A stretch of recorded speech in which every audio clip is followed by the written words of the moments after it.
Hello, vous écoutez l'interview de Colo, le podcast qui plonge dans nos intériorités. Je suis tellement heureuse d'accueillir le danseur et chorégraphe contemporain Anissé Zeoua pour un nouvel épisode très profond autour de l'identité.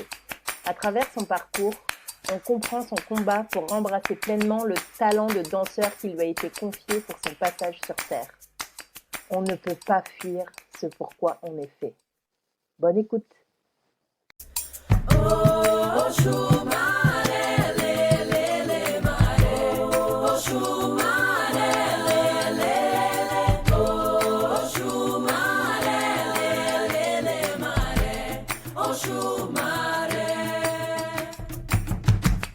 Bienvenue dans la Colosphère. Je suis Colo, artiste entrepreneur aux multiples facettes.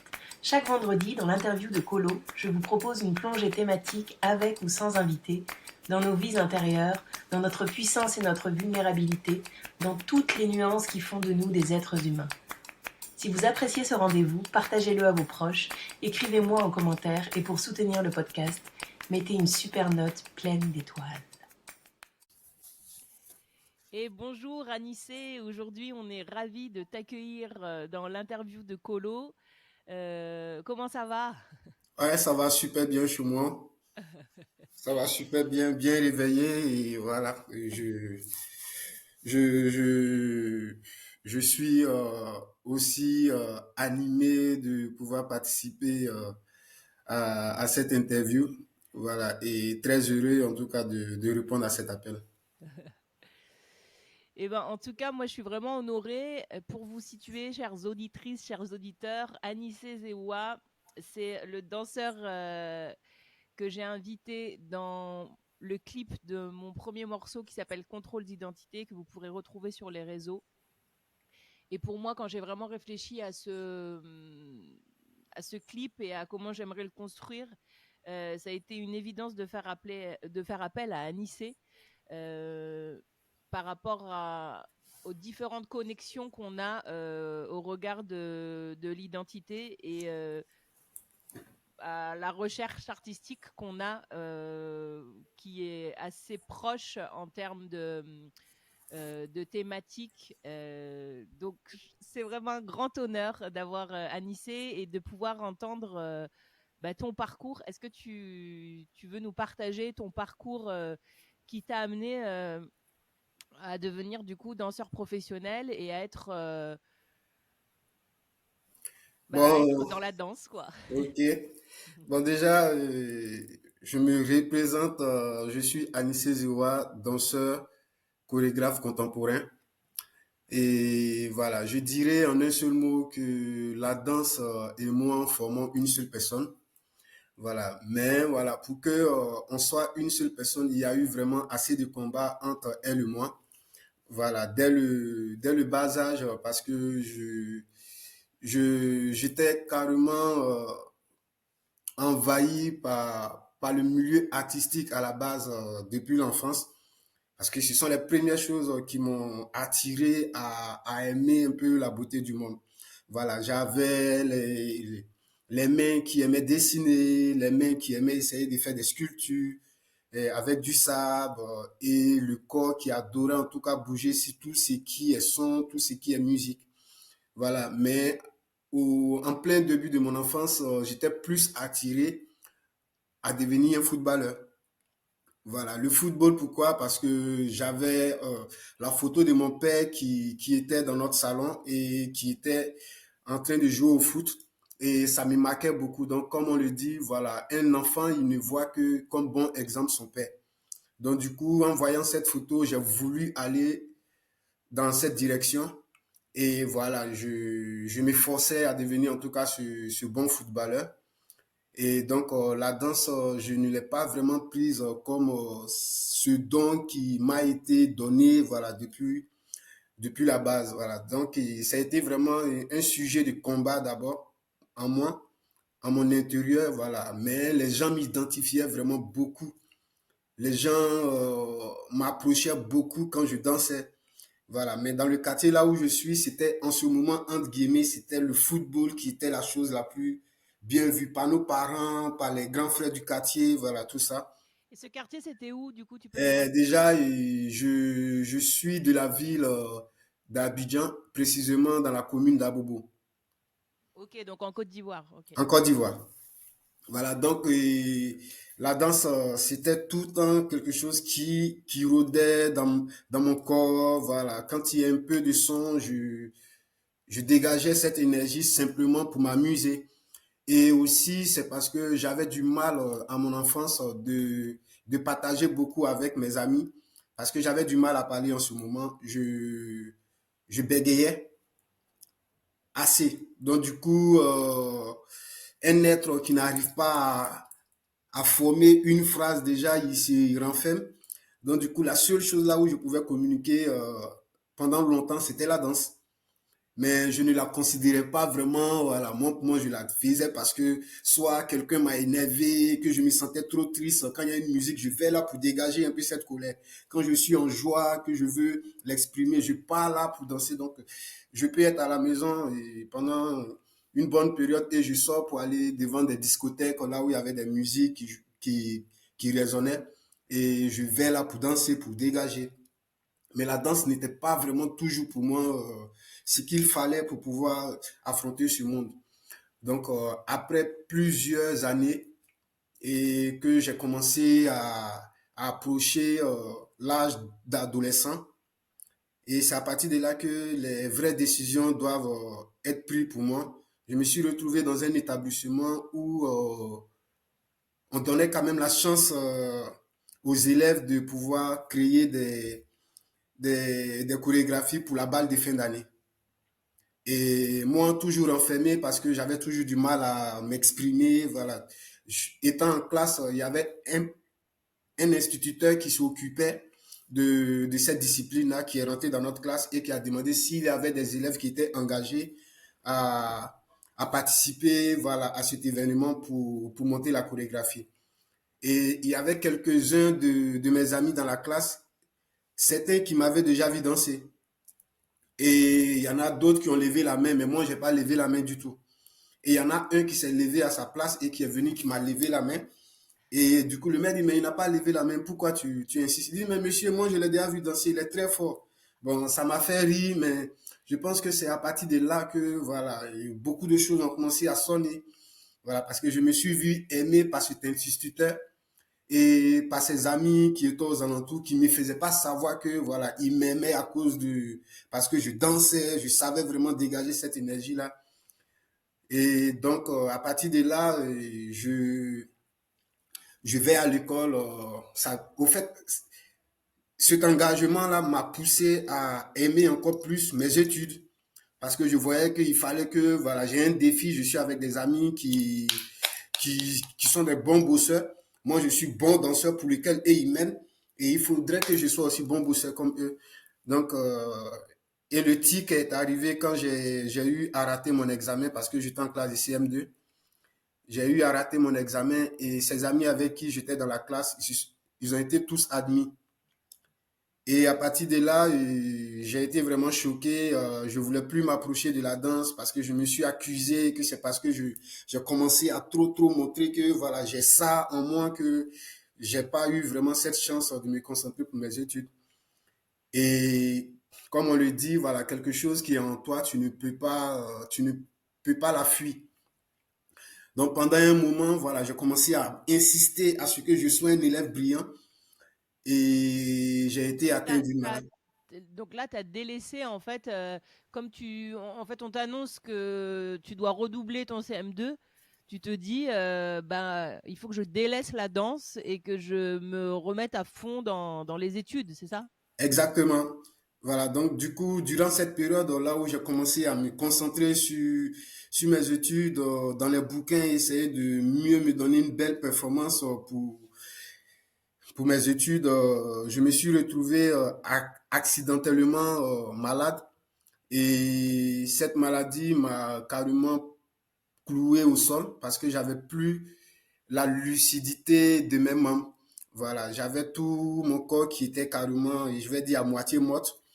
Voilà, et je ne bougeais pas du pied, je ne bougeais pas des mains et j'avais du mal à entendre. Donc tout ça déjà pour moi qui avait du mal à parler, je parlais plus. Et donc là, il y avait beaucoup, donc c'était maintenant quelque chose qui vivait que à mon intérieur.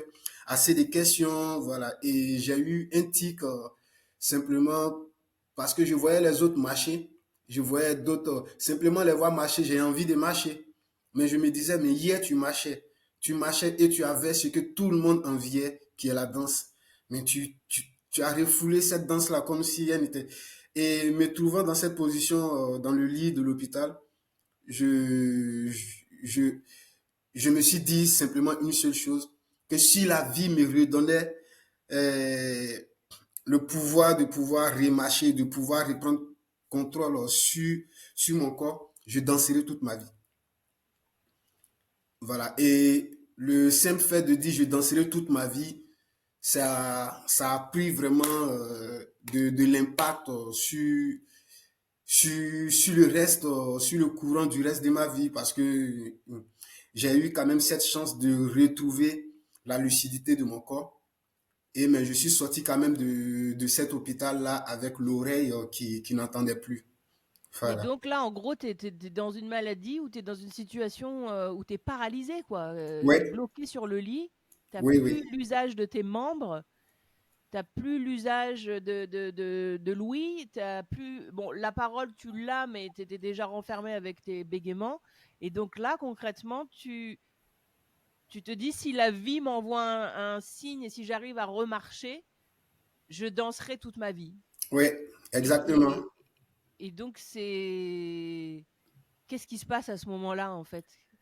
Ben, je crois que en ce moment, voilà, tout commence à être clair pour moi et la raison de pourquoi je suis commence à pouvoir mieux s'ouvrir à moi parce que j'ai trouvé que j'avais tout ce qu'il fallait pour moi pour être dans la joie, pour vivre. Parce que la meilleure des choses sur cette terre, c'est de trouver un moyen qui te rend joyeux pour pouvoir exister.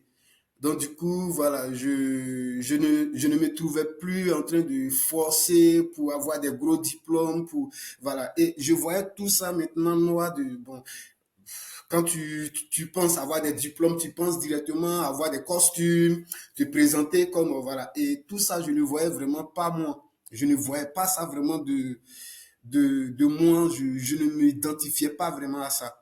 Et à partir de là, je me suis dit, ben, si c'est le mouvement, si c'est la danse, en quoi je m'identifie, il faut que je trouve maintenant le chemin. Voilà, donc à partir de là, j'ai eu la chance de ressortir de l'hôpital sain et sauf, avec quelques défauts qui me sont restés jusqu'à aujourd'hui, parce que je n'entends plus de l'oreille gauche et j'entends seulement de l'oreille droite. Et à partir de là, une fois que je suis sorti de l'hôpital, j'ai plutôt cherché des, des groupes qui avaient déjà l'habitude de danser, un groupe de danse pour que je puisse m'intégrer dans un groupe parce que personnellement, j'étais solitaire. Voilà, danser seul, j'avais déjà l'habitude.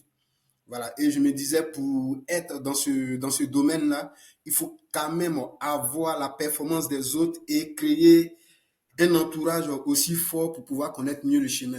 Et c'est comme ça que j'ai eu la chance d'être dans un groupe appelé PVP Dance du Plateau qui participe à un concours qui se passe chez nous en Côte d'Ivoire chaque année. Et cette émission, on appelle Variété Scope. C'est une émission qui englobe la chorégraphie et la scénographie. Donc, dans ce groupe, j'avais deux chorégraphes avec qui j'ai beaucoup appris. J'ai beaucoup nourri mon corps de cette profession qui commençait à s'imposer à moi. Voilà, tout ça. Donc, avec ce groupe, on a eu des difficultés pour pouvoir avoir le trophée qu'on recherchait pendant 2 ans. Et la troisième année, une fois, on a eu le trophée en 2009 parce qu'on a participé au concours en 2007 pour la première fois. On était déjà un groupe qui régnait à peu près sur beaucoup de concours nationaux.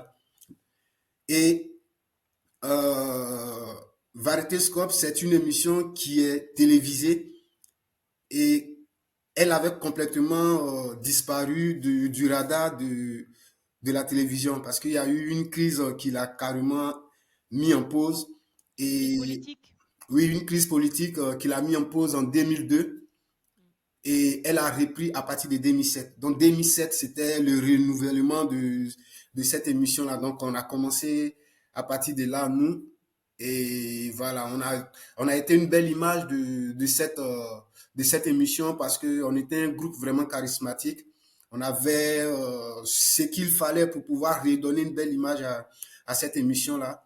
Mais on n'a pas eu la chance pour la première année et ni la deuxième année. On était tout le temps finaliste et jusqu'à la troisième année où c'était notre troisième fois d'être en finale et ça a été le succès pour nous.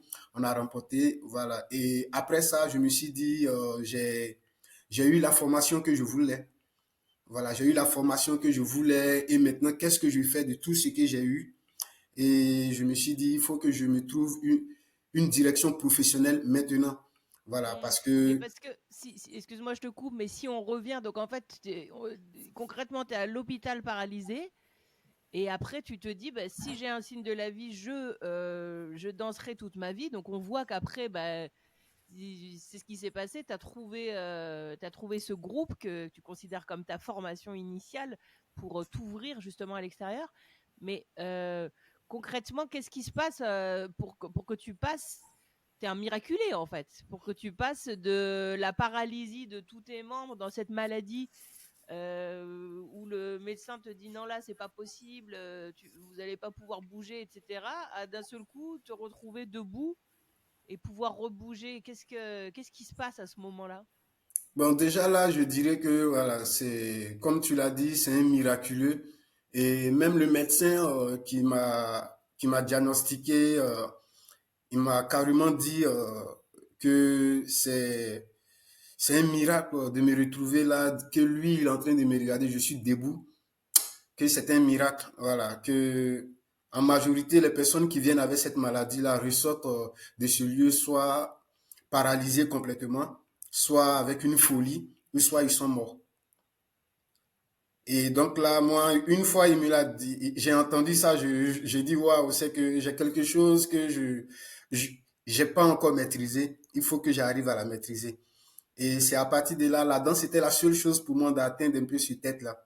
Voilà. Et de pouvoir savoir vraiment qu'est-ce qui est en moi. Mais ce qui est fou, c'est dans ce que tu partages, c'est que là, tu es jeune à ce moment-là de cette maladie. Tu as quel âge à peu près? Tu te Et souviens? j'avais à peu près 17, 18 ans. Ok, donc tu as 17, 18 ans. Et bon, t'as pas 10 ans, mais tu es quand même jeune. Euh, c'est un moment où on se construit. C'est quand même une énorme maturité de se dire, Oui. est-ce que c'est le fait d'être cloué à l'hôpital qui de toute façon te dit j'ai qu'une issue, c'est entre guillemets soit la mort, soit je plonge en moi, je me regarde en face et j'accepte mon identité profonde, ce que je suis venu faire sur Terre. En fait, c'est un peu ça que tu partages. C'est vraiment très puissant. Mais comment tu trouves cette maturité-là, est-ce que ça s'impose à toi à un moment où c'est vraiment bah, c'est une déflagration, quoi, quand tu es coincé là sur le lit d'hôpital? Bon, déjà, il faut se dire que pour, pour quelqu'un qui est animé à la quête de d'abord la vérité, de savoir qu'est-ce qu'il fout sur la terre, Mm. voilà, il aura quand même la force de chercher l'être qui il est. Donc, du coup, après cette maladie-là, parce que bon, je vais essayer un peu d'être court parce qu'il y a beaucoup de choses qui s'est passé pendant ces deux Ouais. semaines de cette maladie-là, voilà, dont j'ai vu beaucoup de choses dans la tête, beaucoup de choses se sont passées, voilà, des choses même que je dirais qui englobent le monde très mystérieux. Mm. Voilà, mais comme on le dit chez nous, voilà, il est bon souvent de garder certains secrets. Voilà, parce que s'exposer à tout et à rencontrer tout peut te mettre aussi en danger. Mm. Voilà, donc je pense que voilà, cette maturité-là est venue quand même en moi parce que j'avais quand même cette personne qui était solitaire, Mm. qui était beaucoup ancré en lui, voilà, qui pensait à chaque moment de chaque pas qu'il pose, voilà, des actes qui sortent de lui, voilà, d'essayer d'être dans la vérité à tout prix. Voilà, parce que quand tu recherches la vérité et même quand il t'arrive de pouvoir vivre une période où le mensonge prend contrôle de toi, tu te mets tellement en jugement que ta conscience, elle est là. Ta conscience va toujours te clouer, te mettre en genoux. Voilà, donc du coup, je pense que c'est simplement cette quête de vérité-là qui est la plus essentielle pour moi. Voilà. Non, mais c'est vraiment puissant. Merci de nous partager ça parce que c'est c'est incroyable et ça ramène vraiment à l'intérieur. À l'intérieur, l'intérieur, en fait, tu dis que c'est presque comme tu étais une personne introvertie, tu avais cette habitude d'être tourné vers toi et de saisir qui tu es. C'est vraiment incroyable. On va refaire un saut parce que je t'ai coupé, mais c'était pour vraiment comprendre cette histoire de comment tu passes de cloué à l'hôpital à debout, à intégrer ce groupe de danse. Donc après ce groupe de danse, oui, effectivement, il y a un moment où tu te dis, mais là, j'ai eu ma formation. En fait, maintenant, c'est une voie professionnelle vers laquelle j'ai envie de me tourner. J'ai vraiment envie de mettre ce talent, ce don que j'ai enfin accepté, qui s'est imposé à moi, à, dans une dimension vraiment plus professionnelle. Et là, comment ça se passe alors, cette suite? Bon, déjà là, à partir de là, je fais un petit passage de remercier déjà ces chorégraphes avec qui j'ai passé toute cette période-là parce que ils ont quand même eu cette, cet amour de pouvoir m'accepter, voilà, parce que être beaucoup renfermé, c'est beaucoup gênant aussi pour des personnes qui sont aux alentours de toi. Mais il fallait que eux aussi, ils aient vraiment la sagesse de pouvoir connaître qui je suis. Donc, ces personnes, elles me connaissent bien. Donc, ils m'ont tout le temps protégé un peu dans ce format dans lequel j'étais. Et en plus de cela, j'étais un peu la personne qui essayait de fuir la concurrence. Voilà, parce que pour moi, on est dans un milieu où, deux fois, quand l'art commence à se développer en toi, la première des choses que tu trouves, c'est de montrer que tu es le meilleur. Voilà. Et moi, je voulais pas vraiment que cet ego-là prenne le dessus sur moi.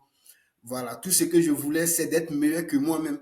D'être meilleur chaque jour que moi-même. Donc, du coup, des fois, quand dans ce groupe, il y avait des spectateurs qui venaient juste regarder nos chorégraphies et qui n'arrêtaient pas de chuchoter à mon oreille que, waouh, mon ami, tu es le meilleur de ce groupe. Tu es tellement le plus fort. Et dit, non, mais ça, c'est des choses qui agaçaient un peu mon oreille. Donc, du coup, parce que ça, si tu te nourris de ce genre de choses, c'est sûr et certain que tu vas te perdre. Voilà, parce que la concurrence dans ce milieu-là, c'est quelque chose qu'il faut beaucoup éviter. Sinon, tu sauras jamais qui tu es. Donc, du coup, moi, je peux dire que ça aussi, ça m'a aidé de ne pas vraiment m'accrocher à ça. Et à partir de là, après notre victoire en 2009, je cherchais toujours la bonne direction pour moi. Et il existe des compagnies, voilà, en Côte d'Ivoire qui étaient déjà installées. Et j'essayais un peu d'approcher ces différentes compagnies-là, mais je ne trouvais pas vraiment ce que je voulais en plus de tout ce que j'ai eu, parce que je vais devenir meilleur que ce que j'ai. Donc, ces compagnies-là, les matières, les thématiques, leur fonctionnement, je ne me sentais pas dedans. Donc, du coup, je n'ai jamais approché une compagnie. Je ne me suis jamais intégré dans une compagnie. Et voilà, et un jour, j'ai eu un ami, un collègue avec qui j'ai été dans le groupe là où j'ai été formé, qui avait d'avance une maturité dans le milieu, qui était beaucoup ancien que moi. Donc du coup, lui, il travaillait déjà avec une dame qui est chorégraphe à la base et qui est chanteuse, qui avait lancé un casting. Et en pleine rue, je marchais et on s'est trouvé. Il m'a dit, ah, Nissé, ben, déjà, tu fais quoi ce soir? Il lui a dit rien. Il dit, bon, il y a tel artiste qui a son casting. Si tu es intéressé, voilà, tu viens là, on monte le taxi, on passe. C'est comme ça que je suis monté dans le taxi avec lui. Et là, pape, on est arrivé chez la dame et on a fait le casting.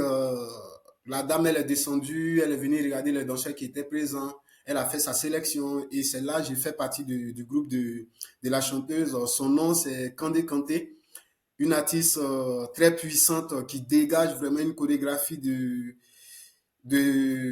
puissant. Voilà, parce qu'à la base, danseur que je suis, je ne voulais pas être derrière un artiste pour danser.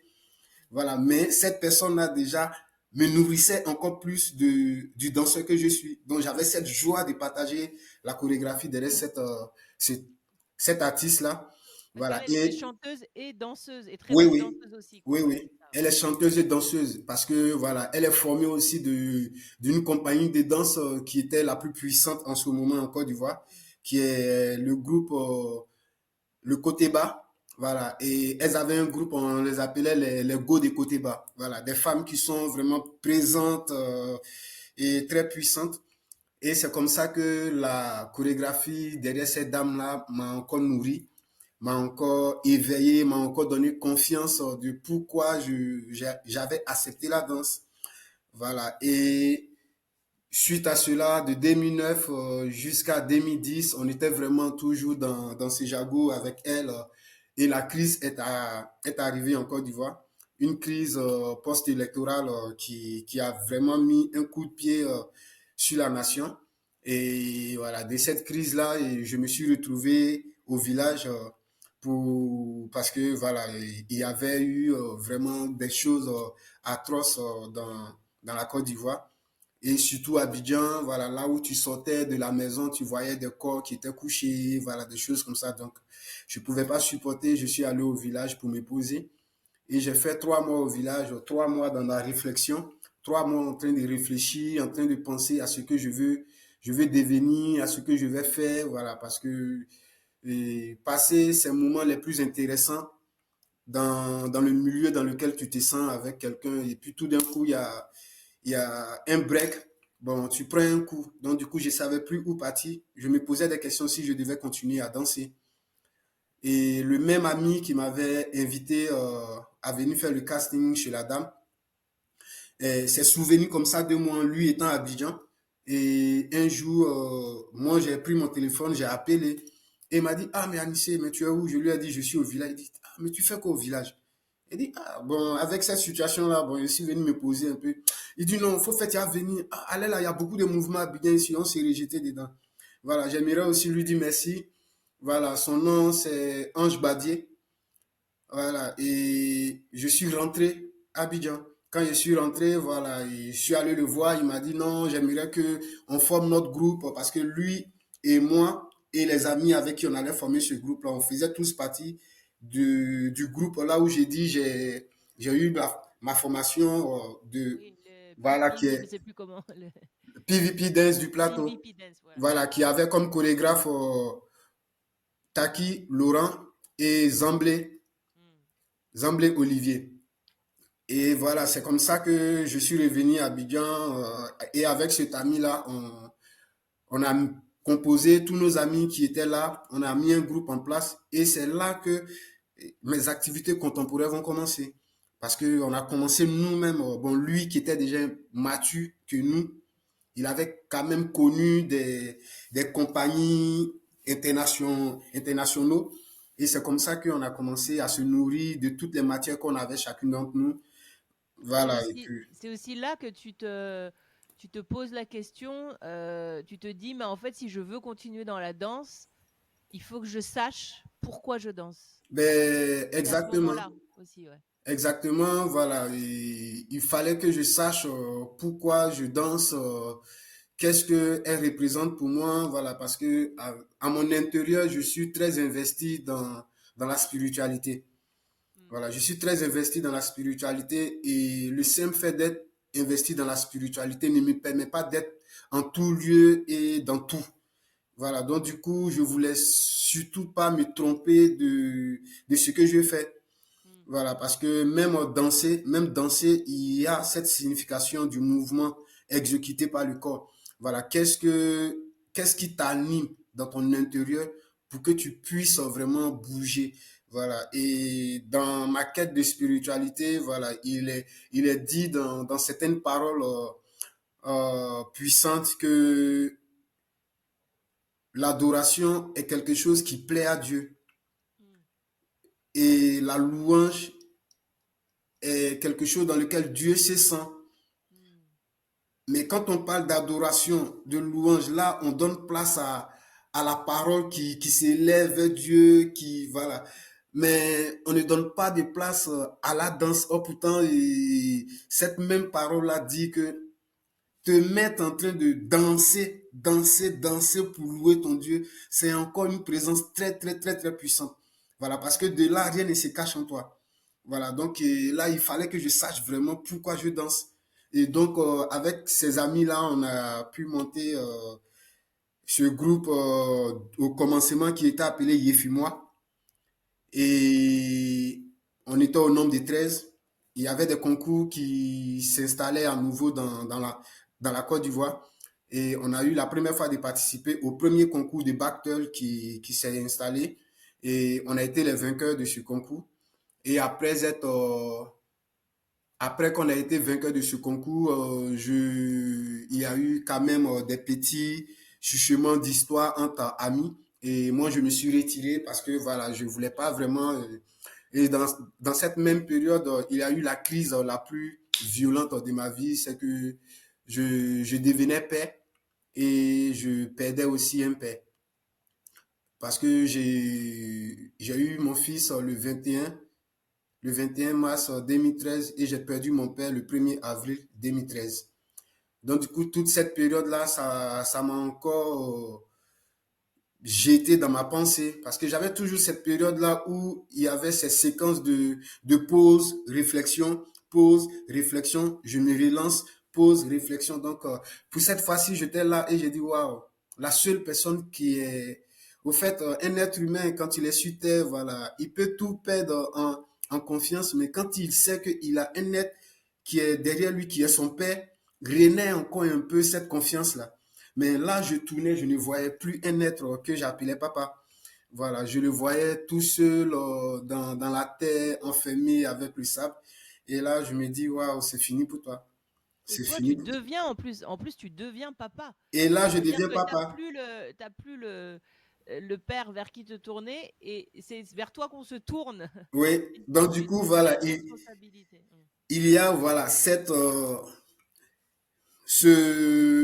ce changement brutal de dire je ne suis plus un enfant et que je deviens père. Mais je refuse. Je refuse toujours ça parce que je dis non, mais c'est pas comme ça que mon père devait partir. Il n'a même pas vu mon enfant. Mm. Il ne l'a même pas vu de ses yeux. Voilà, il était cloué à l'hôpital. Dès qu'un enfant est né, 10 jours après, lui, il est décédé. Donc, du coup, il y avait tout ce mal-là qui me rongeait, tout ça. Mais voilà, je suis ressorti de cette situation-là. Je vais dire, c'est la partie là où j'ai carrément décidé d'affronter ce milieu-là et de montrer vraiment mon moi. Voilà, parce que j'ai dit, bon, stop, stop, stop, t'es plus un garçon, voilà, t'es plus un enfant qui court derrière les poches de papa, qui va crier derrière maman, voilà. Tu as un enfant qui va crier à toi. Donc, du coup, il faudrait que tu t'affirmes. Et c'est comme ça que j'ai décidé de m'affirmer et j'ai commencé à faire mes recherches. Je suis retourné dans mon monde seul parce que mon approche avec du monde, je ne me sentais plus. Je ne me sentais plus parce que chacun a sa manière de voir les choses et chacun a sa manière de vouloir contrôler l'autre. Voilà. Et puisque je suis quelqu'un qui n'aime pas gêner, mais qu'un être humain prenne le contrôle sur moi, c'est quelque chose qui est très difficile. C'est très difficile parce que je n'accepte pas qu'on me dirige. Voilà, je suis la seule personne qui me dirige. Donc du coup, voilà, j'ai pas trouvé bien, voilà. Mais je n'ai pas mis aussi en cause toutes ces années que j'ai passées avec tout ce monde-là. J'ai beaucoup appris. Et de ce moment-là, j'ai dit, bon, je vais m'investir en moi. Et j'ai commencé à bosser seul. Je quitte la maison, je vais m'enfermer dans la salle pour travailler seul. Et toute cette période de 2013 là, j'étais vraiment à fond, à fond, à fond en train de chercher des matières. Voilà. Et comme je le dis, le chorégraphe avec qui j'ai été dans le groupe PVP du nom de Nzitaki Laurent avait un livre de danse contemporaine qui donnait un peu plus de thématiques littéraires, de la danse contemporaine, de la danse classique. Et j'avais aimé ce livre-là, je voulais qu'il me la donne en 2012 quand je l'ai vu avec lui. Et il me l'avait refusé. Et là, en 2014, il m'a appelé comme ça chez lui à la maison. Et il m'a dit, ah ben, le livre là, tu voulais, tiens. Et ça a été quelque chose, je vais dire, c'est le meilleur cadeau que j'ai reçu. Le meilleur cadeau vraiment que j'ai reçu parce que j'ai aimé, je cherchais vraiment à connaître le code de la danse. Voilà, afin que moi, je puisse me retrouver. Donc, du coup, avec ce livre-là, j'ai pu quand même me tracer un personnage corporel encore, parce que même si je l'avais, mais là, j'ai compris beaucoup de choses. Et Oui, donc, ça t'a permis d'assumer encore plus et de tirer des hum, choses que tu sentais déjà en toi. Heu, Finalement, ça faisait écho, mais avec, un autre vocabulaire oui, que oui, tu connaissais pas exactement. de la danse, ouais. Mmh. Et j'ai eu la chance dans cette période-là de me retrouver au bon lieu, dans un casting qui est passé toujours par le même chorégraphe. Voilà, parce que c'est ce chorégraphe qu'ils ont contacté parce que il y avait un casting qui s'organisait en Côte d'Ivoire d'une compagnie française qui s'est déplacée pour être en Côte d'Ivoire pour faire une sélection de 2 danseurs ivoiriens et 2 danseurs ghanéens. Et c'est le chorégraphe Nzitaki Laurent qui a été contacté pour savoir s'il avait des danseurs sous la main pour En les envoyer référence. dans ce casting. Mmh. Et du coup, il m'a contacté, il m'a appelé, j'étais assis à la maison un bon soir en train de regarder le soleil, en train de me poser toujours les mêmes questions de pourquoi j'avais choisi la danse et que je n'arrive plus à pouvoir me débarrasser d'elle. Voilà, elle vit en moi, je cherche quelque chose d'autre à faire, mais elle s'impose forcément à moi. Et donc là, j'étais même en larmes, je coulais les yeux, des larmes qui versaient tout seul. Et quand j'ai vu son appel, j'ai décroché, il m'a dit, tu es où? Je lui ai dit, ben, je suis à la maison. Il m'a dit, ben, si tu fais rien, viens chez moi à la maison. Voilà. Et passe, si tu peux passer chez tel ami, tu le prends, vous venez chez moi. Sans m'expliquer aussi certaines choses. Donc, j'ai porté un guide, j'ai porté un pull et je suis allé chez lui. Et j'ai passé chez l'un de mes amis. J'ai pris cet ami et on est parti chez lui.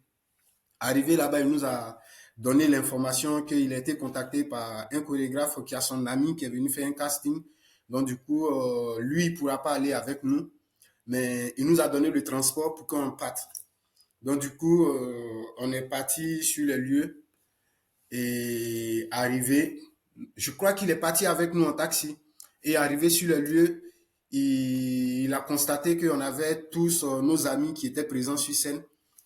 Et voilà, je pense que ça l'a un peu boosté parce que il n'était pas content de voir que, voilà, que tous nos amis qu'on connaît, des danseurs que lui-même il a formés, ont entendu cette opportunité-là et n'ont pas informé leurs amis, voilà, tout ça participer. Donc, du coup, il est rentré.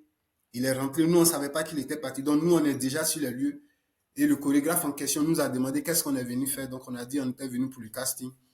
Et il nous a dit bon, que ça vaut pas la peine, voilà, parce que dans 3 jours, il fait sa sélection. Donc, du coup, voilà, nous, regardons En que celui gros, qui... si je comprends bien, je te coupe, vous arrivez dans un casting d'une création internationale, une compagnie, internationale qui, en fait, était déjà en cours, avait déjà commencé. Vous aviez pas eu l'info, parce que c'est un peu la guerre, quoi, c'est la concurrence. Hum, Et finalement, vous arrivez au moment où c'est presque déjà plié et oui, le chorégraphe qui recrute vous dit, ben, là, les gars, c'est trop tard, quoi, fallait venir avant, c'est ça? oui, oui. Et, et donc là, qu'est-ce qui se passe au final? Bon, là, je dis toujours, il y a toujours ce moment de stop et rebondissement. Donc, du coup, on se disait que c'était fini pour nous. Voilà. Et il y a eu un brusque changement parce que le chorégraphe a quand même eu de la compassion pour nous parce qu'il nous a demandé on vient de quelle commune. Et on lui a dit qu'on venait d'Abobo. Et vu que c'est un chorégraphe franco-ivoirien, il connaît quand même la distance de ce lieu-là à là où il faisait son casting. Il a dit, bon, je vais vous laisser la chance de monter. Voilà. Et vous avez jusqu'à 17 heures pour que je voie si je vous garde ou pas. Voilà. Et c'est comme ça qu'on a eu la chance à 17 heures. Il nous a donné voilà, son impression voilà, qu'il allait garder 2 parmi nous parce qu'on est venu à 3. Voilà, et qu'on avait la chance de revenir demain pour continuer le casting avant qu'il fasse sa sélection. Voilà, donc nous, pour nous, c'était vraiment une autre chance voilà, sans pouvoir trop se mettre dans un rêve parce qu'on se disait que les autres, ils ont déjà 2 semaines d'avance que nous. Mais voilà, et je dirais, voilà, c'est la lutte de savoir qui tu es voilà, quand l'opportunité t'est donnée. Donc là, on rentre le lendemain, on revient, voilà, on a passé le casting et j'ai été par chance celui qui a été recruté parmi ce monde qui était présent. On était aux environs près de 28 à 30 danseurs sur scène. Voilà. Et il y a eu une sélection de 5 danseurs qui ont été faits. Parmi les 5 danseurs, il y en avait encore une semaine en cours pour pouvoir prendre 2 danseurs parmi les 5. Et jusqu'à la finale, j'ai été parmi les 2 danseurs qui ont été recrutés au niveau de la Côte d'Ivoire. Et c'est comme ça que a commencé la première page de ma carrière professionnelle. Parce qu'avec cette compagnie, j'ai eu la chance de faire des représentations, une tournée internationale avec cette compagnie. On a commencé la création au Ghana et c'est pendant cette création au Ghana que j'ai fait ta connaissance, Kolo. Ouais, je pense que tu te souviens. Et c'est pendant cette création, voilà, que j'ai fait ta connaissance avec la compagnie Joseph Haka, voilà, avec sa pièce No Rules. Et suite à ça, on a fait la tournée européenne. Après la tournée européenne qui a eu lieu en 2015, je suis retourné chez moi en Côte d'Ivoire. Et là encore, c'était une nouvelle page encore de pause parce que une page professionnelle s'est ouverte à moi.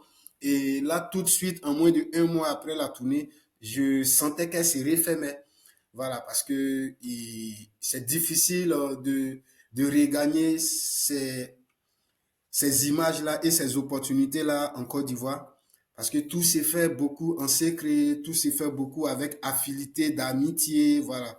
Et comme je suis quelqu'un qui est beaucoup solitaire, qui est en lui, voilà, pas que j'ai pas d'amis, j'ai des amis, mais bon, c'est comme si j'ai jamais eu d'amis.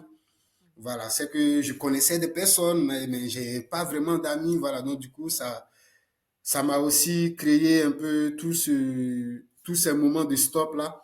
Et je me retourne en Côte d'Ivoire 2016, 2017, sachant que je suis père, je me suis engagé dans un boulot en plein temps, voilà, qui me permettait de pouvoir avoir de quoi à pouvoir nourrir ma famille. Et ce boulot-là, j'étais caissier dans un espace de restauration. Et du coup, ça bouffait tout mon temps. Ça bouffait tout mon temps, de 6 heures à 6 heures. Donc, du coup, ça bouffait tout mon temps. Je n'avais que les lundis et mardis comme jour de repos. Donc, de mercredi jusqu'à lundi matin, je suis à la caisse. Voilà, donc, j'avais plus le temps de penser à la danse, de penser même à des petites opportunités qu'il y avait pour que j'ai pas. Et le réveil encore a été fait à partir de 2017. 2017, le retrouvaille de ce chorégraphe avec qui j'ai participé pour ma première création en danse contemporaine, la compagnie Joseph Haka, le chorégraphe qui s'appelle Joseph Haka, qui est arrivé en Côte d'Ivoire, qui avait un stage organisé par le bien de sa compagnie en Côte d'Ivoire. Et c'est comme ça que dans une cérémonie où il était présent, une question lui a été jetée, voilà, que, ah, mais c'est comment, où est ton fils?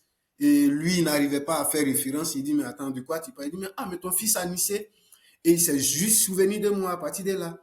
Et donc, il a dit, mais attends, mais c'est vrai, lui, c'est mon fils, quoi. Cet enfant-là, je pense qu'il y a quelque chose qui nous parle, voilà. Parce que, bon, comme peut-être je n'ai pas vraiment dit au début, mais quand je suis arrivé dans son casting, simplement sa présence, quand mon regard s'est posé sur ce monsieur-là, j'ai senti que c'était la personne qu'il fallait pour moi, sur mon chemin. Voilà, c'était vraiment cette personne que je voulais. Voilà, donc moi, depuis là, j'ai commencé à le fatiguer. Je l'appelais mon père. Mon père, il me disait, tu m'appelles pas ton père, tu vois, je suis pas ton père.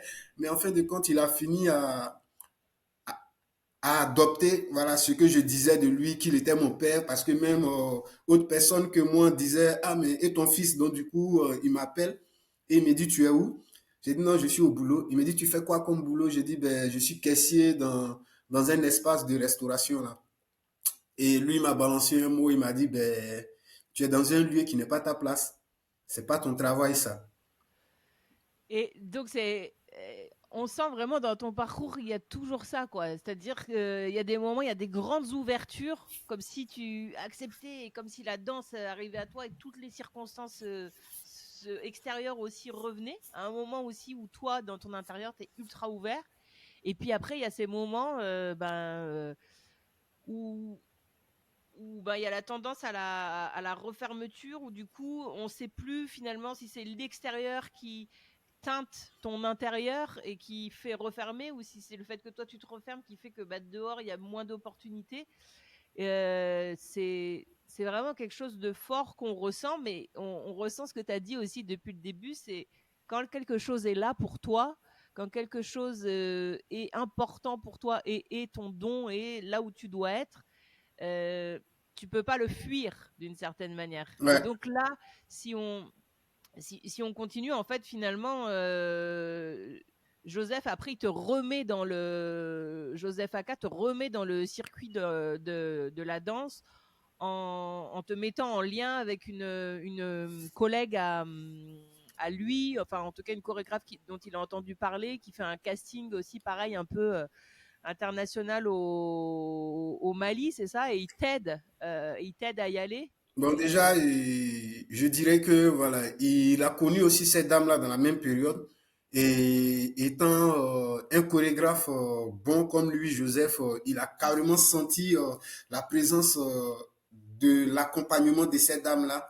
Et il a dit non, ben, moi je suis pas au pays et je pense que cette dame-là, elle peut aider mon petit là. Donc du coup, il me dit ouvertement, ah, cette dame, il a eu échangé avec elle. Ils se sont retrouvés tous deux étant comme chorégraphes pour un événement et il aimerait vraiment que je vienne pour croiser cette dame. Et vu que la dame était en Côte d'Ivoire dans cette période, je trouvais une journée pour me faire une pause et je suis allé vers Joseph. Et voilà, on a passé une soirée où la dame était avec nous, juste échanger, voilà, sans trop, parce que lui aussi, il n'était pas vraiment amicalement ami à cette dame. Donc, il y avait tout des tas de choses, des distances qui existaient. Voilà, et voilà, il a eu à approcher cette dame pour permettre que je fasse partie du festival qu'elle organise, voilà, tout ça. Et la dame a dit, bon, que elle, il n'y a pas de problème, mais je me prends en charge. Ce qui veut dire qu'il fallait que je paye mon transport, aller-retour, et que Au je, Bamako, quoi. hein, oui, oui, jusqu'à Au Bamako, Bamako. voilà, que je me trouve le lieu là où je vais dormir, tout ça, voilà. Elle m'accueille dans sa résidence. Pour ce qui est plateau de scène, de travail, il n'y a pas de problème, voilà. Elle me l'offre. Et c'est comme ça que j'ai dit, OK, Joseph m'a dit, ah, tu es prêt pour ça? J'ai dit, oui, je suis prêt. Il m'a demandé, ah, ben, tu as un peu de sous pour faire ton trajet? J'ai dit, oui, oui, oui, j'ai un peu de sous. Il dit, bon, je vais quand même te donner un peu de sous aussi pour que tu mettes ça sur toi. Voilà, donc c'est comme ça que dans la même période 2017, je suis allé à Bamako en novembre, je crois, ouais, en novembre. J'ai demandé la permission dans le lieu là où je travaillais. Et parce que même le lieu là où je travaillais, personne ne me connaissait étant comme danseur. Personne. Donc j'ai dit à mon patron que, ah bon, je suis danseur à la base. Je suis danseur professionnel. Et bon, au début, il riait. Mais quand je lui ai dit, je dois partir pour quelque chose qui est vraiment important pour moi, voilà, il m'a quand même accordé ça et il m'a demandé que vraiment il veut que je revienne en décembre parce que décembre, c'est la période la plus intense dans ces lieux-là. Donc, je lui ai dit, OK, voilà, tout ça. Donc, je suis allé à Bamako et c'est de Bamako que naît ma première création personnelle. Voilà, parce que la dame nous a donné l'opportunité de pouvoir créer. Elle nous a donné une opportunité. Elle avait plusieurs artistes sous la main au nombre de 10 à 15 personnes. Et elle nous donnait le plateau du lundi au dimanche de pouvoir travailler. Voilà, et de trouver une performance de 10 minutes. Et c'est comme ça que moi, je commençais à travailler, voilà, tout ça. Et un jour, la dame, elle m'appelle à l'intérieur et elle veut prendre un peu plus d'informations sur le sujet sur lequel je travaille.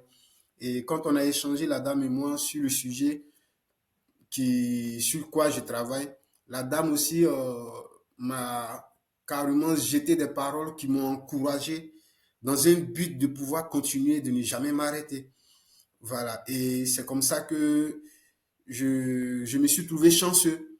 Voilà, je me suis trouvé chanceux, voilà, parce que avoir ces chorégraphes de grands noms et de talents vraiment immenses comme Kathleen Noël.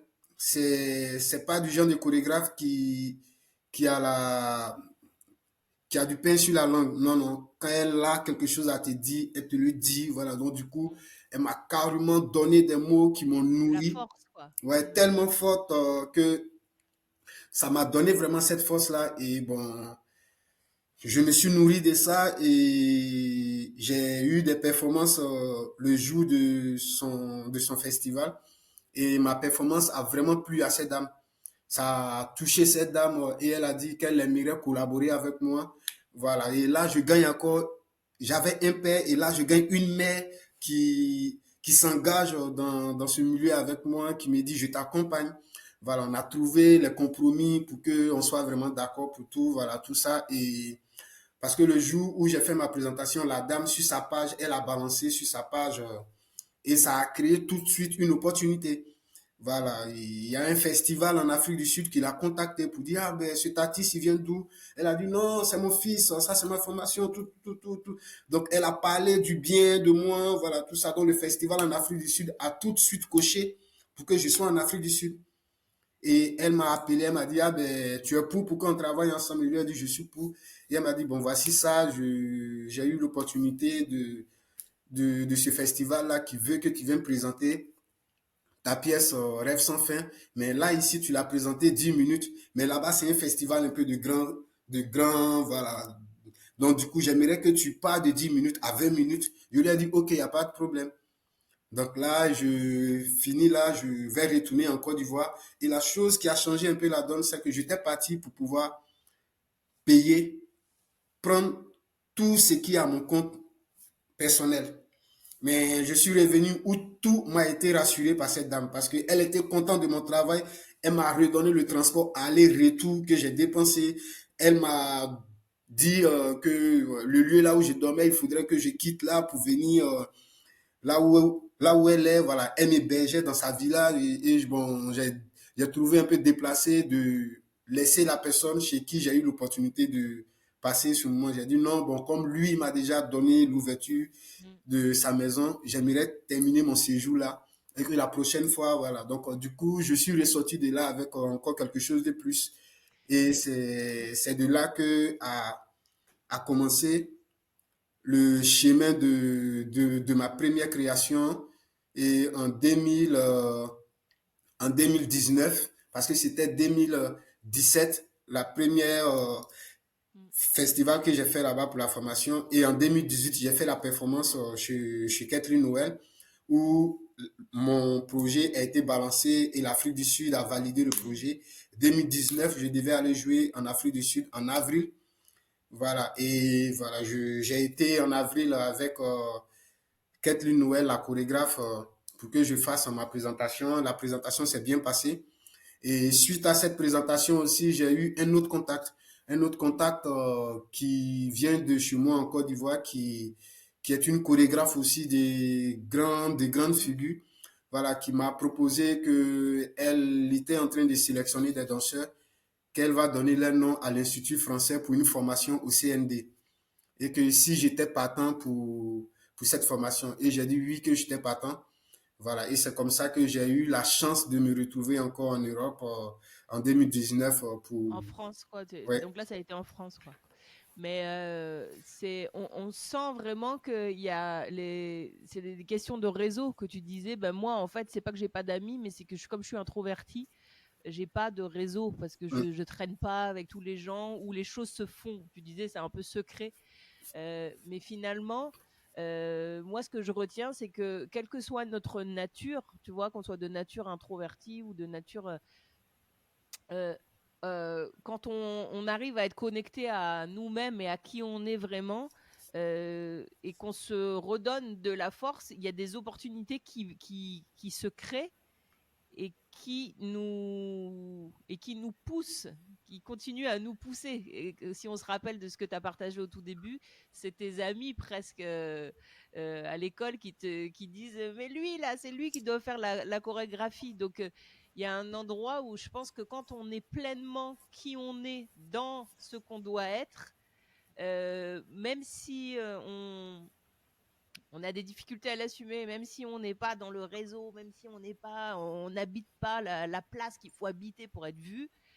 Il y a un endroit où on est rattrapé par ça. Et le fait d'être rattrapé par ça, c'est pas uniquement quelquefois par des opportunités qu'on pourrait qualifier de positives, mais ça peut être aussi par des épreuves. Oui, Par exemple, l'étape de ta maladie, moi je le lis comme ça. Je ne sais pas si c'est ça que tu ressens aussi. C'est aussi comme une main tendue. Alors presque, qu'est-ce qui se passe? Qu'est-ce que tu choisis? Et derrière, il y a ce miracle qui arrive. C'est toujours un peu des rappels, quoi, des formes de rappels de la vie. Est-ce que du coup, tu aurais un petit mot justement pour conclure, parce que ce bon, parcours est tellement riche, pour conclure sur tout ce parcours et ces questions d'identité, quoi. Qu'est-ce que c'est au final être soi-même pour toi? bon, déjà là, avant de répondre à cette dernière question, Mm. voilà, je vais revenir à ce que tu disais, voilà, que quand on a quelque chose, du coup, et même quand on n'est pas dans le bon lieu, voilà, et la situation va se créer pour que tu te retrouves vraiment dans le lieu qu'il faut. Voilà, comme je le disais, quand je me suis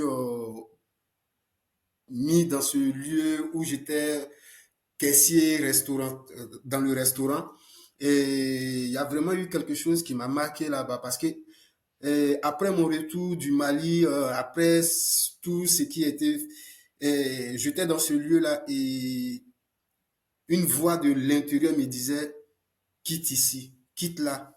Et je refusais quand même, je refusais. Et c'est pas violence que j'ai quitté ce lieu. Quand je dis pas violence, c'est que c'était ma première fois de vivre ça. Voilà, c'est que c'est comme si je refuse d'aller dans le chemin là où je dois être. Parce que peut-être je commence à être endormi, parce que je trouve que le boulot que je fais là, je gagne carrément ma vie, je suis plus à l'aise, voilà. Donc du coup, je commence à abandonner l'identité dont je suis. Mais j'ai été carrément frappé violemment. Quand je dis frappé, c'est des coups qui m'ont porté. Et c'est venu du patron, celui avec qui je travaillais. Lui-même, aujourd'hui, il ne saura pas quoi dire, pourquoi il m'a porté ces coups. Jusqu'à ce que j'aie la mâchoire cassée. C'est-à-dire ton patron? Oui, oui. Au fait, par une colère qui ne dit pas son nom, voilà, tout ça. Parce que moi, je me sentais bien là, je voulais plus partir quelque part, au fait. Et donc là, j'ai été carrément violemment tapé pour une raison que je ne saurais pas dire. Voilà. Et c'est comme ça que j'ai quitté le lieu. J'ai quitté le lieu, C'est incroyable encore cette histoire, c'est encore une histoire incroyable. ouais, j'ai quitté le lieu et je me suis retrouvé, et ça s'est passé le 31 décembre 2018. Ah ouais. Et donc, j'avais mon fils qui était avec moi parce que je me suis déplacé avec lui pour aller dans ce lieu-là, qui n'est pas loin de ma commune, voilà, qui est à 1 heure, voilà, bon, pas 1 heure en voiture rapide, voilà, mais c'est, c'est dans la même ville, voilà. Et donc là, je me fais tabasser très dur.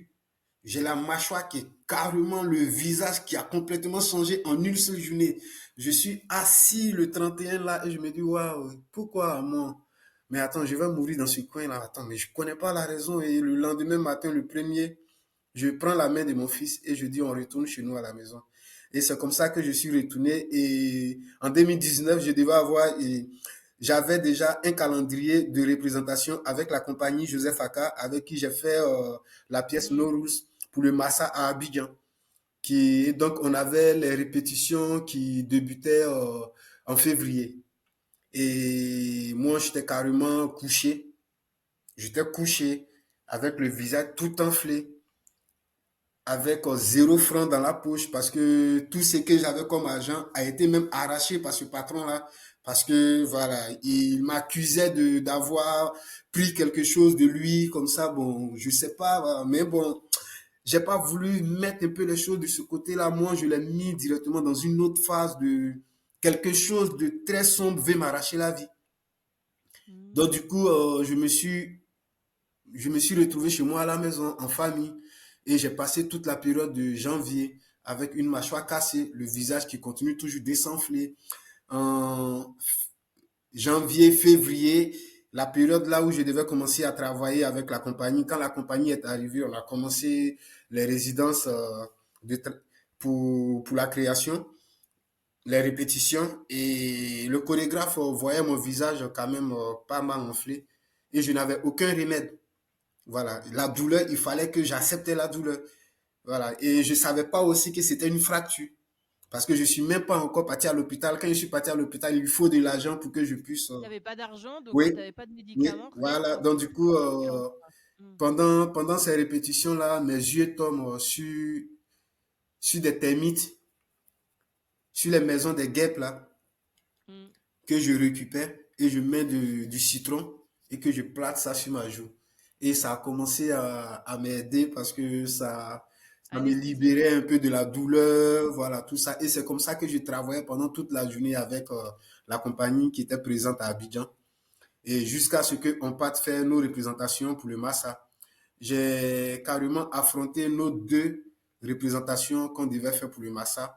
Et c'est suite à ça, ce que j'ai reçu comme agent, voilà, que j'ai pu aller à l'hôpital pour voir ce que j'avais réellement. Et c'est comme ça que j'ai eu l'annonce que je suis, j'ai eu une fracture. Voilà. Et voilà, donc, et là encore, je fais encore un petit coucou de toutes ces personnes qui se sont mobilisées pour pouvoir m'aider à pouvoir avoir la chirurgie. Voilà, et j'ai été aidé par le chorégraphe Joseph Aka et ses amis, voilà, que je tairai le nom, voilà, et le grand frère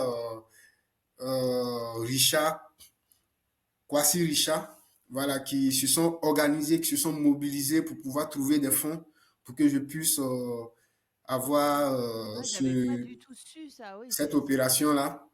Ah ouais, Et ok. juste après cette opération, c'est là que j'avais aussi déjà l'opportunité d'aller en Afrique du Sud, tout ça. Donc, je suis parti juste après l'opération, bloqué, la bouche fermée pendant 3 à 4 mois où je ne mange pas, je ne peux rien vraiment consommer.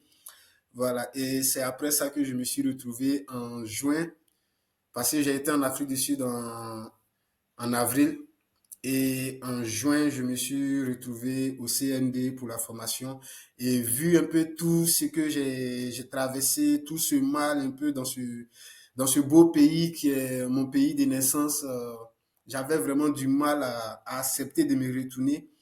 Voilà. Et chose que je savais que en prenant cette décision, ça allait frustrer des personnes qui m'ont quand même donné l'opportunité de venir à cette formation.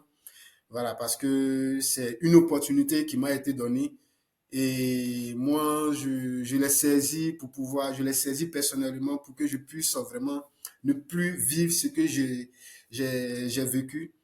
Et c'est comme ça que j'ai décidé de rester sur le territoire français. D'accord, mais c'est incroyable. Donc c'est encore un exemple qui remontre vraiment ce que tu dis, quoi. C'est presque vraiment ce message. Dès que tu te détournes de qui tu es, il y a quelque chose qui te tombe dessus, quoi, et qui va jusqu'à te détruire, en fait, qui te détruit déjà, bah, un peu psychologiquement, mais qui te détruit physiquement aussi. Donc ça, c'est sur le, parce que là, faudrait, on va conclure pour nos auditeurs, mais euh, qu'est-ce que, en quelques mots, qu'est-ce que tu pourrais dire, quoi? Quel serait toi ton message justement sur ce que c'est être soi-même et sur ce lien à l'identité profonde qui nous habite? Bon, là, je dirais ça dépend. Ça dépend de qui on choisit d'être. Voilà, parce que je pense que à la base, quand on a la naissance, on est en phase de deux identités. Voilà, qui sont les choses les plus primordiales qu'on fera face jusqu'à ce que nous quittons cette terre. C'est la vérité et le mensonge. C'est le mal et le bien.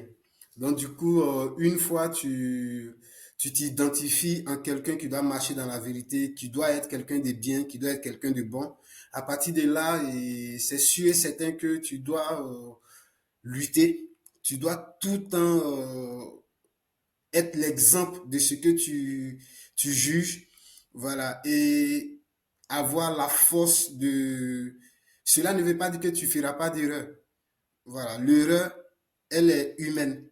Voilà, mais à partir de là où tu commets l'erreur, il faudrait que tu arrives à pouvoir te ressaisir le plus vite possible et de, et de la contrôler, voilà. Pas de la contrôler en la cachant, mais de la mettre en lumière pour que tu puisses ne plus laisser cela. Pour la transformer. Voilà.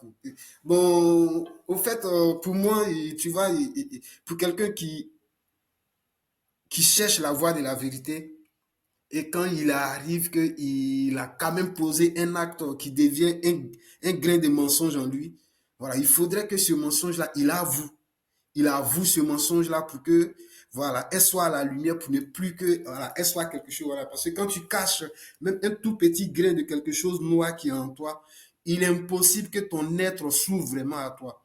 Voilà, pour que tu puisses arriver à ton être, il faut que tu sois d'abord toi-même euh, dans cette vérité-là. Donc, pour moi, je dirais que on, on devient ce que on est quand l'être est en face de nous et quand on accepte l'être. Mais on ne peut pas devenir, on ne peut pas être ce que on n'est pas. Pourquoi je dis on ne peut pas être ce qu'on n'est pas? C'est que tu prétends être quelqu'un qui partage la joie, qui partage le bonheur, et tu as quand même eu une petite erreur où tu as posé un acte de faux. Voilà. Et cet acte de faux là, peut-être, n'a pas été vu par quelqu'un. Personne ne l'a vu. Mais toi seul, tu sais que ton être l'a vu. Ton être qui est en toi, qui est la vérité, sait que tu as un mensonge en toi. Voilà. Donc, je pense que c'est le mieux, c'est d'avouer vraiment publiquement. Quand je dis publiquement, peut-être que ce mensonge-là, ça concerne peut-être quelqu'un qui est dans ta vie. Quand la personne va entendre ça, ça va outrer la personne, ça va frustrer cette personne, ça va enterrer cette personne. Voilà, tu te construis vraiment tous ces idées en disant que non, mais je ne peux pas dire à cette personne, voilà. Et tu veux la transformer, mais la transformer ne fera pas disparaître cela. Voilà, la transformer ne changera rien parce que tu ne pourras pas atteindre ton être, parce que ton être n'accepte pas ça, ton être n'a aucun élément du mensonge en elle. Voilà, donc du coup, c'est de comprendre que rester dans la vérité, rester dans son chemin, rester dans l'être qu'on s'est identifié va nous permettre de pouvoir arriver là où on veut vraiment partir, voilà, et de faire confiance, de ne pas avoir peur, voilà, parce que quand on donne place à la peur te permet de pouvoir couvrir des choses qui ne sont pas toi. Voilà. Bah, dis donc, c'est vraiment hyper fort de finir là-dessus. Merci beaucoup, Anissé. Donc, C'est vraiment, moi, je retiens, si je devais résumer, l'honnêteté envers soi-même, avant même de chercher l'honnêteté envers quiconque. La première chose, c'est l'honnêteté envers soi-même. Merci beaucoup, Anissé, d'avoir été là.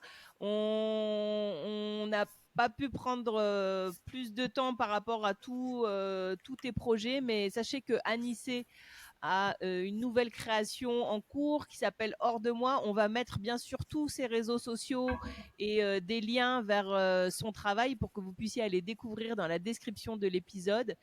Et d'ailleurs, pour cette nouvelle création, Hors de moi, la compagnie d'Anissé recherche des partenaires, des résidences, des coproductions. Donc, n'hésitez pas à le contacter si ça vous intéresse. Peut-être tu veux nous dire juste deux mots juste pour conclure sur cette nouvelle création. Oui, bon, déjà, je suis à ma deuxième création, et je dirais la première là où je travaillerai avec d'autres artistes sur scène avec moi. Et hors de moi, je fais Je suis plutôt toujours dans mon sujet, dans une thématique qui est toujours focalisée sur le travail de l'existence de l'être humain et de la lutte qui est la chose primordiale pour nous, voilà, parce que dans ce monde, on ne peut pas, on ne peut pas mettre fin à une guerre sans pouvoir tirer gain des causes de la source. Voilà, parce que on a pris comme habitude de mettre fin à des guerres sans pouvoir connaître les vraies raisons. Et ces raisons-là, on ne nous l'avouera jamais. Voilà. Et quand quelque chose de ce genre se fait, ne pensons pas que la guerre a disparu. Voilà. Elle est simplement endormie et elle va se réveiller tôt ou tard. Donc, du coup, mon hors de moi, c'est vraiment ça. Et ça fait une référence au livre de Claire Marin qui parle d'une dame qui est, qui est hantée par une maladie qui l'a carrément terrassée. Et j'ai pris connaissance de ce livre-là et j'ai trouvé en lien vraiment ce que je voulais dire avec ce qui est dit de ce livre-là, voilà. Et faire ressortir de tout ce qu'on a à l'intérieur de nous, qui est une guerre, qui est un combat, voilà. Parce qu'il faut déjà comprendre que la guerre est quelque chose qui ne vient pas de l'extérieur. Elle naît déjà en nous. Voilà, de la même manière, je dis, quand on est, on a le bien, on a le mal, c'est déjà une guerre. On accepte déjà de comprendre déjà de quelle identité on est. Voilà, parce que je crois que il y a des choses qui sont difficiles à comprendre et à accepter. Il y a des identités humaines qui sont nourries que du mal. Il y a des identités humaines qui sont nourries que du bien. Et quand tu n'es pas dans ta vraie position, tu en souffres parce que ta conscience sera tout en face de toi. Pour quelqu'un qui se nourrit du mal, je pense qu'il s'en fout de la conscience. Voilà, mais pour quelqu'un qui dit je me nourris du bien, ta conscience sera toujours là si tu es en erreur sur une petite ligne. Donc du coup, je m'inspire un peu de ça, voilà, pour essayer de redonner ces trois personnages qui sont en nous, qui est le corps, l'âme et l'esprit. La guerre qu'elles ont déjà dans ce même univers dans lequel elles sont. Parce que le corps se nourrit de tout ce qu'elle voit et de tout ce qu'elle touche. Or, par contre, l'âme se nourrit de ce qui ne peut pas être compris par le corps. Voilà. Et c'est que le corps elle-même, parce que voilà, pour pouvoir nourrir l'âme, il faut être complètement vide. Voilà, il faut être vide et c'est ce qui permet que l'esprit te montre en tout cas ta destinée. Donc je suis un peu dans cette image-là, voilà, dans cette guerre qui prend le contrôle sur l'homme au niveau de la maladie. Quand on regarde l'extérieur de nous, au niveau des guerres qu'on retrouve dans le monde entier, on a vu ces gens de maladies qui se sont répercutés partout dans le monde entier, mais ça a commencé dans une petite zone, voilà, appelée le Covid, et du coup, comme ça, pouf, ça s'est explosé partout. Voilà, je pense que c'est une question de conscience et voilà, et on met fin à ces genres de choses-là avec simplement notre conscience. Voilà, nous avons vu tous quand on a commencé à croire vraiment que le Covid n'est rien que voilà un virus futile, ça a fini, elle a disparu. Voilà, donc je suis un peu dans cette thématique-là. Donc hors de moi, ça questionne l'injustice, hors de moi, ça questionne l'être emprisonné, voilà, tu vois, et l'âme souvent se plaint d'être emprisonnée dans le corps. Elle attend simplement quand le corps se met en repos.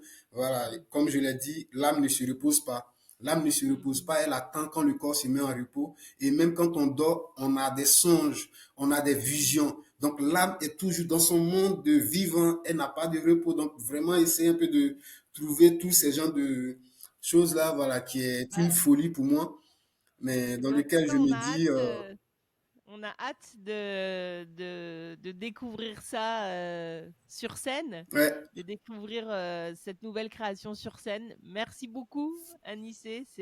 On va remettre tous les liens, hein, vous inquiétez pas, vous trouverez tout dans la description pour pouvoir suivre le travail d'Anissé. Encore un grand merci d'avoir été là et un merci à énorme toi, merci Colo. aussi d'avoir accepté aussi en plus l'invitation, bien sûr, sur mon clip. Merci beaucoup, Anissé. Merci pour ton partage très riche. Merci, je t'en prie.